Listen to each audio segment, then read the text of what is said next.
Welcome to the second community of practice session of supporting diversity in the workplace.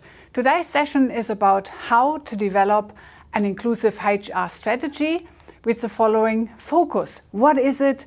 How to collect and analyze data, assessing the data, designing and initiating your plan and your strategy. So you will walk away from this session with an idea on how to go about designing a HR strategy in an inclusive way. So this methodology here will provide the steps and processes involved with developing a HR strategy. However, it can be used to develop any related sub-strategy such as D&I strategy. So first of all, what is it? What is a HR strategy? A human resource HR strategy is a comprehensive plan for managing an organization's human capital to achieve its goal. So it defines the HR policies, practices, procedures, programs that will be used to attract, retain, develop and motivate employees. So if you think about the employee's life cycle within the organization, your HR strategy covers that life cycle but also goes beyond, and as it's a strategy, looks into the future. So an effective HR strategy integrates with the organization's strategy. So this is your organization's usually strategic plan and focuses on optimizing the use of human resources to achieve a higher purpose. So a HR strategy is not too dissimilar to develop any other organizational strategy. And if you look at solely at developing a D&I strategy without a HR strategy implies it would be rather difficult to develop a D&I strategy. However, the process follows the same principles. What are the stages of strategy development? First of all, you set the scope, define the project timelines and get buy-in. Second stage, listening and gathering information. Here's your consulting and data collection. Third stage, analyze and interpret the data. Number 4, craft your strategy. And last but not least, finalize, you socialize, endorse and action your strategy. Now let's have a look at stage 1, setting the scope for strategy. Who is in the tent? So the planner of the strategy will need to decide on who's in the tent on the strategic development. Factors such as budget, time, etc. will be considered at that stage. So we have a number of groups here that need to be considered at this stage. We have a board or committee, senior leaders, managers, employees, volunteers, stakeholders, and champions. These groups are usually the targets for consultation. So how much is invested in each is important. Special note on the champions here, they will play an important role in assisting and promoting the plan. Organizational buy-in is absolutely crucial when designing and implementing a HR strategy or D&I strategy. If you want to create a standalone or sole D&I strategy, creating an independent D&I steering committee can help as well, embedding strategies. You would be looking at assessing progress, adapting strategies as needed, review, evaluate, revise. All with that, a steering committee can be helpful. Stage 2. Now we are looking at consultation consideration. This is the stage where you're listening and gathering information. This is absolute key to develop an inclusive HR strategy. So extra effort must be made to ensure everybody feels heard. First, we have a look at methodology. So the method you choose will depend on a range of factors, including the questions you want to answer, your sample size and timeframes. You may also want to choose a mix of methods. We can look at quantitative methods. That's, for example, your surveys. They're quick to analyze, good for larger groups, they're anonymous. Qualitative methods, that would be one-on-one, face-to-face or focus groups. They explore more context, they're better suited for smaller groups, and they can prompt insightful discussions. So one-on-one interview and group consultations, structured, unstructured, etc. are also methods. There is obviously a need to balance a systematic approach to data collection with the practical demands and time constraints of your employees. Otherwise, you could risk ending up with limited, poor quality data. So a tip here is to maximize your engagement. Focus your consultations on the questions you really want to answer, rather than collecting excessive information on a wide range of items.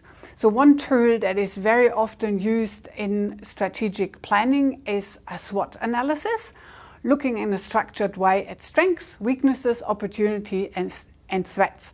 Another structured measure is a pestle scan to analyze political, economic, social, technological, environmental and legislative changes. Now let's have a look at employee surveys. They can uncover patterns over time or in between particular variables. They're often better for larger sample sizes, allow greater anonymity and produce data that's quick to analyze. Then we have face-to-face, one-on-one, qualitative measure. Perhaps talk to a person with lived experience for a D&I focus. And then we have our focus groups. We would recommend running focus groups with a small number of participants, so large enough to generate a good discussion, but small enough to hear everyone and stay focused. It usually takes more than one focus group to produce valid results. So consider running separate focus groups for different sections of your workforce. As mentioned before, you can look at differentiate in between leadership teams, managers, employees, volunteers, stakeholders to allow for different perspectives and help make the discussion a safe space. You have to make a decision on group size, number of groups and the sampling. Consider gender, age, close associations. So you don't necessarily want people that are close to each other in the same group, as you might get very similar views as opposed to get diversity. And then we would recommend to develop an interview guide. Structured approach is really good for inclusion. You can provide questions in advance to your focus groups. Unstructured, probably more also for an experienced facilitator.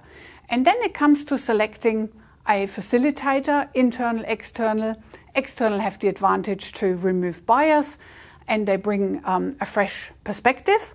Internal facilitators can bring an in-depth of knowledge. The last point you want to look at is ethical considerations and trust. It is very important that confidentiality and anonymity are ensured. So marginalized groups or people may feel threatened by that process. So make extra effort here as well to ensure they feel safe to participate. Explain the why to make the workplace a more inclusive and better place. What's the benefit for them? What do you do with the data? How is it stored, particularly with recordings? So if you do recordings, which is typical for the process of running focus groups, get permission from each individual. Now, gathering data, sources of intelligence. We are still in stage 2 and we want to look at what other data we can gather. So we can look at demographic data, characteristics of the workforce, age, gender, race, employment status, part-time, full-time, educational qualification, do an annual snapshot of the workplace profile. Quite common are EEO surveys. Another point to consider is how to collect the data. So ideally for cultural diversity, you should collect data throughout the employment life cycle, for example, survey applicants as well as those already employed. A good measure here on how diverse your applicant pool is. Important here is to consider anonymized collection strategies as preferred to identified data, and only collect sensitive information about individuals where there is a real business case supporting the fact that is reasonably necessary to collect that data. For example, to measure D&I targets, and ensure that all privacy and health records obligation for this collection are met. People really need to know why you're asking them for the information about their background. They may be concerned if they believe information may be used to discriminate against them, or they have had bad experience where information was used inappropriately. Another source of intelligence is to do a HR capability audit. You're looking at policies and procedure currency, assessment of HR systems and technology, and evaluation of past HR programs and initiatives. Turnover and retention is another point. Turnover is very useful data to know for your recruitment and retention strategies. Additionally, attrition could be a key metric in measuring a manager's success. Do you have specific ways of your organization where retention is low, for example? Then you have your diversity and inclusion data, diversity of the workforce, and assessing the organization's progress towards diversity and inclusion goals.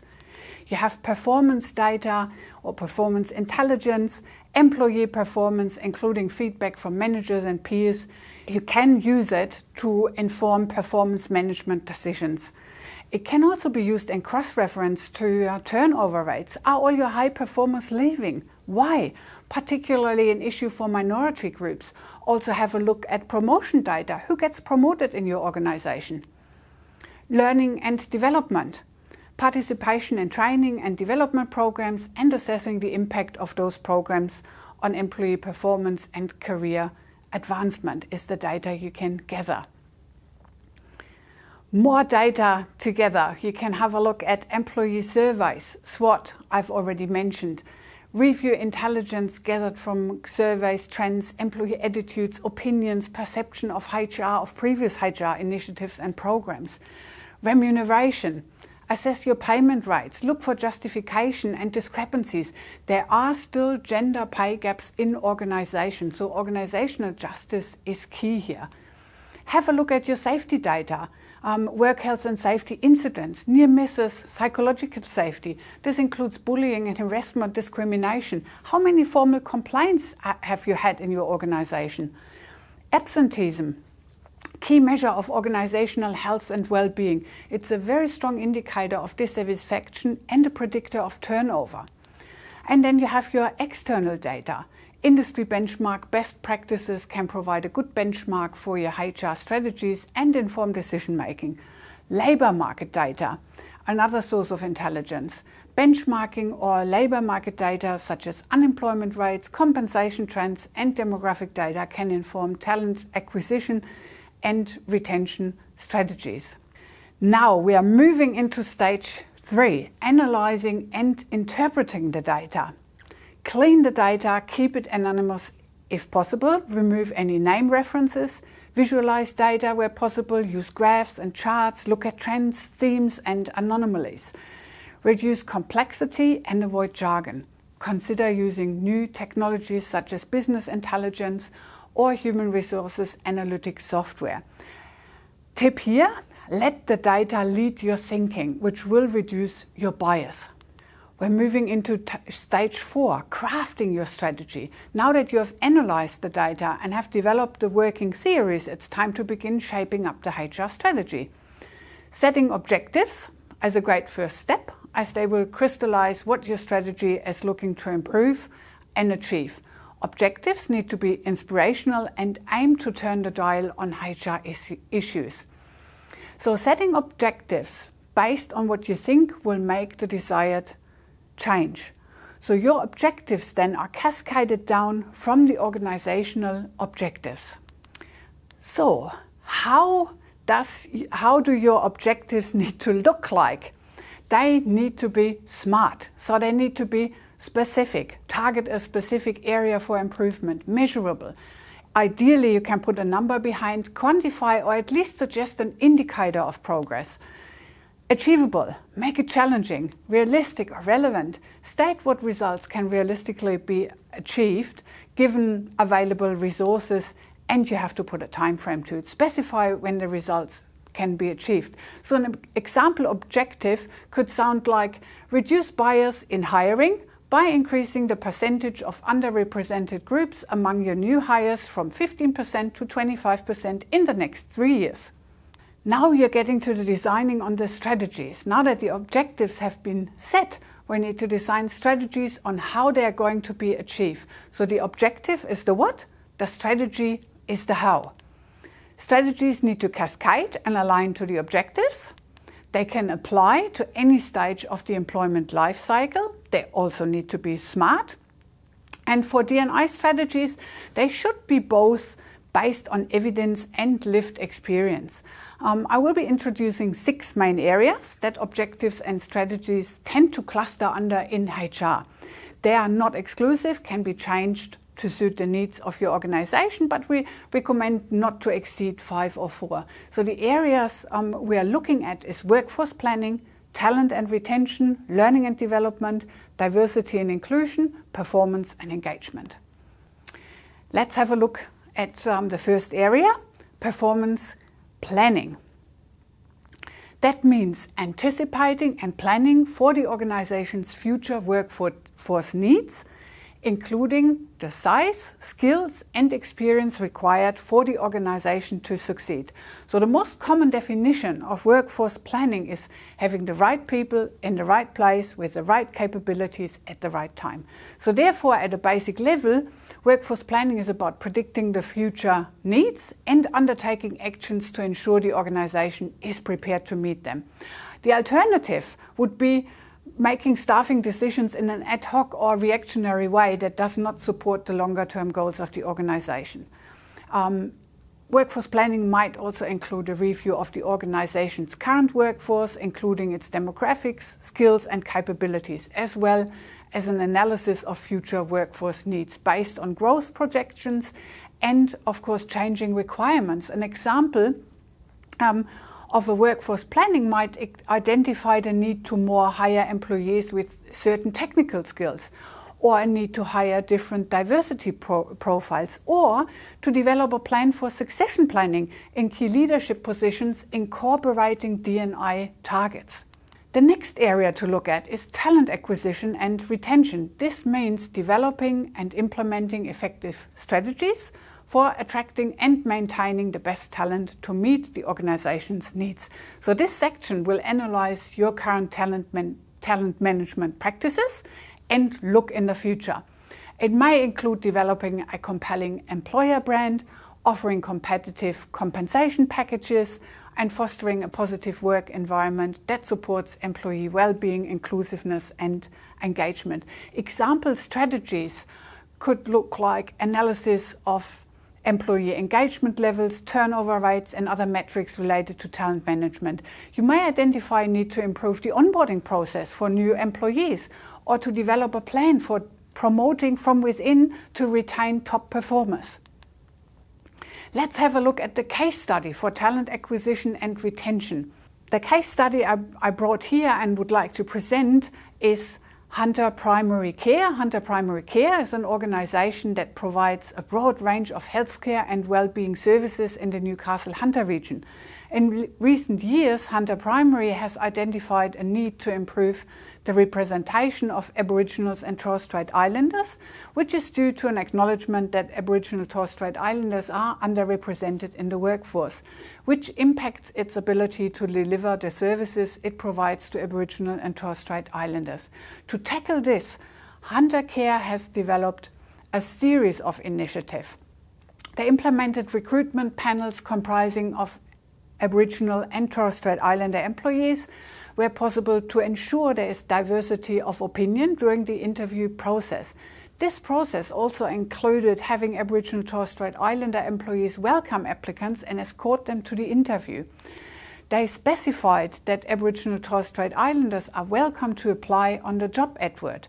They started working in partnership with a number of grassroots organisations and specialist media to reach more Aboriginal Torres Strait Islander people. What they also did, they used influencers and social media to target young people. Now, the organisation also looked at culture and retention. So its data analysis, Hunter Care uncovered a high labour turnover rate amongst Aboriginal and Torres Strait Islander people. So in response, they adopted a series of targeted initiatives to increase the retention rates. I will present a few. Celebrating and participating in significant days such as NAIDOC Week, screening movies that are centred around Aboriginal Torres Strait Islander culture, running face-to-face cultural awareness training twice a year. In addition, they also organised LGBTQIA+ inclusive practice training. They participated in other team bonding events to increase its profile as an employer that is inclusive of Aboriginal and Torres Strait Islander culture. Key events included smoking ceremonies, workshops on language, food, weaving, tools and weapons. They offered an additional day of paid leave for NAIDOC Week or another significant cultural event. They also offered 5-day sorry leave in addition to compassionate leave in recognition of the kinship rules of the community. So there was lots to do at Hunter Primary Care. Let's have a look at learning and development. Investing in the skills and knowledge of the workforce to support the organization's success. Here's your objective. Learning and development looks at the organization's current learning development programs and identify strategies for improving the skills and capabilities of employees to meet future needs. This may involve providing employees with training development opportunities, including formal training programs, setting a training calendar, on-the-job learning experience, and mentorship and coaching. It could also include an analysis of training needs, skills gaps, other factors that impact employee performance and compliance. So learning and development needs relating to workforce inclusion may be targeted at different levels of the organization. So for example, cultural safety and learning about truth-telling in the context of First Nations inclusion and safety may be an organization-wide commitment, while a professional supervision course that covers reasonable adjustments in performance could be a program offered for those who are in management positions. So you can target those programs. Diversity and inclusion. Building a workplace culture that values and supports diversity and inclusion is your objective here. This may include an analysis of the diversity of the workforce in comparison to a comparable organization and an assessment of the organization's policies and practices related to diversity and inclusion. So some organizations may develop a standalone diversity and inclusion strategy. However, this is not necessary if your HR plan is detailed enough to fully support this aspect of your strategy. Your strategic plan, however, should reference other organizational diversity-related commitments, such as reconciliation action plans, to ensure they are fully integrated into the overall HR strategy. I have another case study here from Interrelate.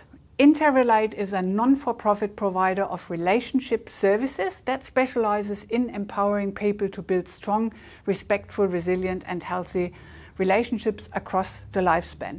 Services include school services, delivering education programs for children and their families, a family practice law, providing of online mental health services is another service they provide. So the organization was expanding and very keen to ensure that demography of the workforce represents the communities they work with, particularly some of the more vulnerable and or underrepresented groups. So what did they do? In terms of culture, Interrelate's approach to creating a diverse, equitable and inclusive organization is to build up an employee voice through its active support for 3 key groups. So the 3 key groups they looked at were First Nations people, culturally and linguistically diverse people, and the LGBTQIA+ community. One of the best illustrations of their support for these groups are the employee resource groups, ERGs, also called employee reference groups or business resource groups. They come in all sorts of names, employee affinity groups, inclusion resource groups. So what is it? It is a voluntary employee-led diversity and inclusion initiative that is formally supported by an organization. And that's a very important point, that it is formally supported by an organization. Underlining the importance of this group to the organization, the CEO in this case attends every meeting of every employee reference group, and all the members of the executive team take an active interest at the EIGs. According to the organization, these groups have been invaluable to understanding clients and making the organization an inclusive place to work, with every individual feeling valued and respected. They also looked at recruitment. So through the employee reference group, the organization has reviewed its recruitment practices and branding to attract more candidates from each of the groups. The recruitment advertisements within First Nations communities used culturally sensitive creative design, including Aboriginal art and language that First Nations candidate will immediately relate on. All candidates are given the opportunity to talk to a current employee who can answer questions about their culture and their policies that may be significant for them to feel included and comfortable in the organization. Performance, which means designing and implementing effective performance management systems that support the organization's goals and help employees to achieve their full potential. So this may include setting performance expectations, providing regular feedback and coaching, and linking performance to rewards and recognition. So performance discussion in a HR strategic plan generally involves reviewing the organization's current performance management practices and identifying opportunities for improvement. So this may include analyzing performance metrics such as employee productivity, client satisfaction, other conduct-related data, as well as conducting employee surveys or focus groups to gather feedback on the effectiveness of current performance management processes. In many cases, organizations do not have policies addressing performance outside of appraisal and misconduct management. So this often provides an opportunity for your HR plan to create a more focused, positive and robust policy approach. So an example strategy could look like implement regular performance evaluations using a strengths-based approach or include D&I measures in KPIs. Now, last area we're looking at, employee engagement, fostering a positive and engaged workforce that supports the organization's goals and helps to drive business success. So this may involve implementing programs and initiatives that promote employee well-being and engagement, such as flexible work arrangements, recognition, rewards programs, and health and wellness programs. So in your strategic plan, employee engagement typically involves reviewing the organization's current employee engagement levels and then identifying strategies for improving them. This might include analyzing employee surveys results, turnover rates, planned, unplanned, absenteeism rates to identify areas of concern, as well as conducting focus groups or other forms of employee feedback to better understand the underlying drivers for both high and low engagement levels. So your strategy should detail what methods you will use for measuring engagement, how often these measures will be conducted, and what will be done with the information. So an example strategy could look like create a culture of open communication and transparency by implementing regular town hall meetings, feedback sessions, and team building exercises by whatever date. Now, tips for crafting your HR plan. Keeping in mind, most people won't read your entire plan. So keep it simple, use lots of visuals to summarize the data and highlight significant points. As subject headings, you can use executive summary, introduction and methodology, analysis and results, HR objectives, pillars, and as the last one, recommendation, generally the final section of your HR plan. And the next step here is to prepare your HR action plan with timelines, accountabilities, and budget. And that action plan then follows your HR strategy. Have a look at the resources provided on HR strategy and action plan. Last step is to prepare your HR plan on a page, POP. Your POP is likely the most important document, as it will probably be the most user-friendly way of getting your message across. Let's have a look at it. Everybody not integrally involved in developing or delivering the HR strategy are unlikely to read it as the whole document. A good plan on a page will condense your HR plan to the most important points and ensure that it's easily understood by all levels of the organization and relevant stakeholders. It starts with your purpose, then your organizational objectives, such as financial, operational, governance, social impact, marketing, and then cascades down to your HR objectives and strategies. As your plan on the page is intended for all internal stakeholders to read and become familiar with, it is important to consider accessibility and readability. So use plain English, consider printing on A3 paper to ensure the text is not too small. It is important to ensure your HR strategy is brought to life through conversations and action. So if you find that your purpose, objective and strategies cannot fit on one page, resist the temptation of making it 2 or more pages. Whilst this can be challenging, it ensures the plan on the page is high level enough that the reader quickly grasps the key messages without getting caught up in the detail. So your plan on the page quickly tells the reader where the organization is going and how are you getting there. One important point here is that your HR plan on the page must align with and integrate to the broader organizational strategy. A template filled with examples will be provided in the resources. Now, the planner, as the last stage, needs to sell the plan. It is the last stage of the strategy development. So, using champions to begin to socialize the strategy, document, gain feedback. Depending on the budget, you might want to take it out to focus groups for feedback. Seek executive endorsement. Celebrate and raise awareness. Run events. As the champion of your new HR strategy, it is helpful to think how you will market your plan on the page to internal stakeholders. So some examples of how you can raise awareness include using it in induction programs, onboarding kits, staff meetings. You can use it on notice boards, executive meetings and reports. Individual development plans, policy guides, frameworks are another examples on where you can market your HR plan on the page. Broadcast objectives and how you are going to track results. We encourage a scoreboard approach to keeping track of your progress. Key here is transparency. So make sure also your HR objectives are part of the board reports. So good luck with your HR strategy or D&I strategy. Thank you for listening.